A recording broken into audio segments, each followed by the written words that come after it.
Nasibnya ditentukan saat lawan Indonesia. Pelatih Cina targetkan kemenangan demi tetap bisa menukangi pasukan tirai bambu. Branko Ivanovic, demi pekerjaan, target saya wajib 3 poin di Jakarta. Tiket pertandingan Indonesia versus Cina sold out. Media Vietnam soroti PSSI yang tidak taat sanksi FIFA. Media Vietnam, itu harusnya 0,15%. Kenapa malah kejual semua?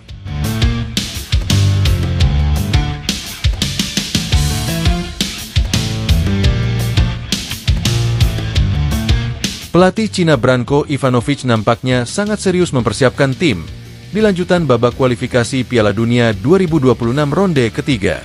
Saat ini, pasukan negeri tirai bambu itu memang masih berkutat di dasar klasemen sementara grup C dengan perolehan 6 poin.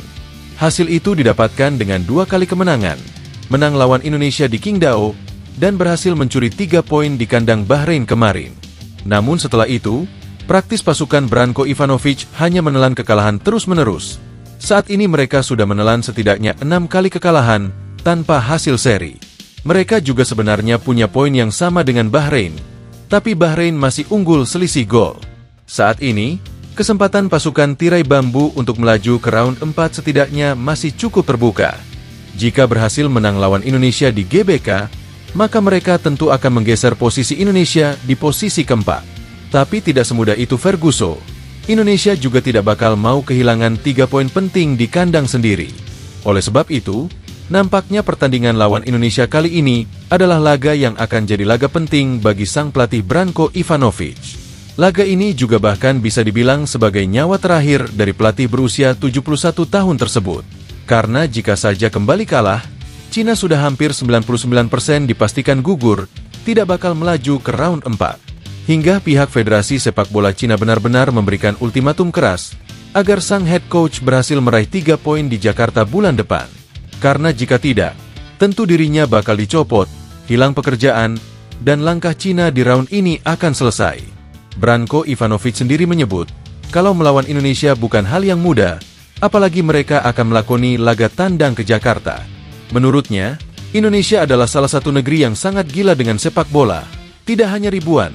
Bahkan puluhan ribu supporter akan memadati Stadion GBK tanggal 5 Juni mendatang. Dirinya juga menyebut, kalau teror dari supporter Indonesia di atas lapangan bisa saja membuat mental para pemainnya sedikit drop. Karena laporan yang ada saat ini, setidaknya semua tiket untuk laga itu sudah sold out. Namun kendati menyebut laga itu tidak akan mudah, Branko Ivanovic sendiri tetap menargetkan untuk mencuri 3 poin di Jakarta. Karena dia sendiri mengatakan, kalau tidak mau kehilangan pekerjaan dan merusak CV-nya yang sudah cukup bagus, gara-gara harus kalah dan tersingkir dari round 3. Kami akan menghadapi laga paling penting di ronde ini. Melawan Indonesia tentu tidak akan mudah, apalagi mereka selalu mendapatkan tambahan pemain baru setiap bulannya. Saat kami mengalahkan mereka di Qingdao, bahkan itu kami harus bermain di belakang.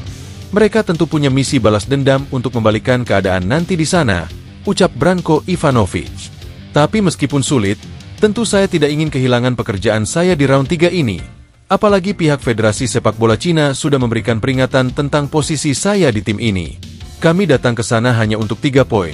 Tidak ada hasil imbang apalagi kalah. Karena jika itu terjadi, kami akan terhenti sampai di sini, tutupnya. Tiket pertandingan Indonesia versus Cina sold out.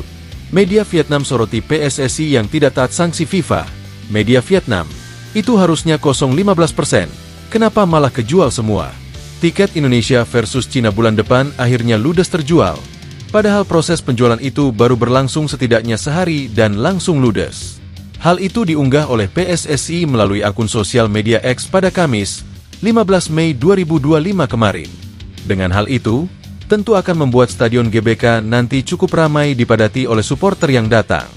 Sekedar informasi, kalau FIFA memang baru saja menjatuhkan sanksi kepada Indonesia, berupa denda administratif sebesar 400 juta rupiah, lalu himbauan pengosongan 15% kapasitas Stadion GBK, imbas dari tindakan diskriminasi yang dilakukan oknum supporter kita saat lawan Bahrain kemarin. Dengan kata lain, Stadion GBK bulan depan tentu tidak akan full tank, alias akan ada beberapa sebagian isi stadion yang kosong. Jika melihat asumsi keseluruhan kapasitas GBK yang muat 80.000 penonton, dan PSSI yang dikabarkan hanya mencetak 60.000 tiket, dikurangi 15% kapasitas, jadi total nanti supporter yang kemungkinan bisa datang adalah 52 ribuan orang. Meskipun PSSI saat ini belum menyebut berapa jumlah tiket yang dicetak, tapi dari beberapa halaman berita yang beredar, kalau tiket hanya dicetak 60.000, tentu hal itu memang sedikit mengurangi dukungan supporter kita, yang bahkan memang sudah jauh-jauh hari mempersiapkan budget untuk menonton langsung. Selain itu, laga lawan Cina memang sangat krusial, karena kalau berhasil menang nanti, maka Indonesia sudah pasti berada di ronde keempat. Melihat laporan PSSI yang baru saja berhasil menjual tiket secara keseluruhan, media Vietnam justru menuduh Indonesia tidak taat sanksi yang diberikan FIFA beberapa waktu lalu. Mereka mengklaim, kalau PSSI masih menjual tiket penuh, tidak ada pengurangan kapasitas sesuai sanksi yang diberikan oleh FIFA. Hal itu menimbulkan polemik, yang pada hakikatnya memang sudah dijalankan oleh PSSI. Ya mungkin mereka belum membaca lengkap laporan PSSI, yang sudah mengurangi kapasitas stadion sesuai permintaan FIFA. Indonesia memang baru saja dijatuhi sanksi oleh FIFA. Mereka dapat denda administratif 400 juta, dan pelarangan kapasitas stadion penuh, dan maksimal dikosongkan sekitar 15%. Tapi sanksi itu nampak tidak dijalankan dan hanya berlalu saja. Mereka tidak taat aturan FIFA dan itu buruk, tulis media Vietnam. Tiket pertandingan itu sudah terjual habis. Itu langkah yang ambisius jika mereka memaksa stadion tetap penuh. Sanksi lebih berat bisa saja terjadi. Tapi itu jika FIFA bertindak tegas kepada mereka Indonesia, tutup media Vietnam. Wah, gimana pendapat kalian guys? Jangan lupa tinggalkan komentar kalian di bawah.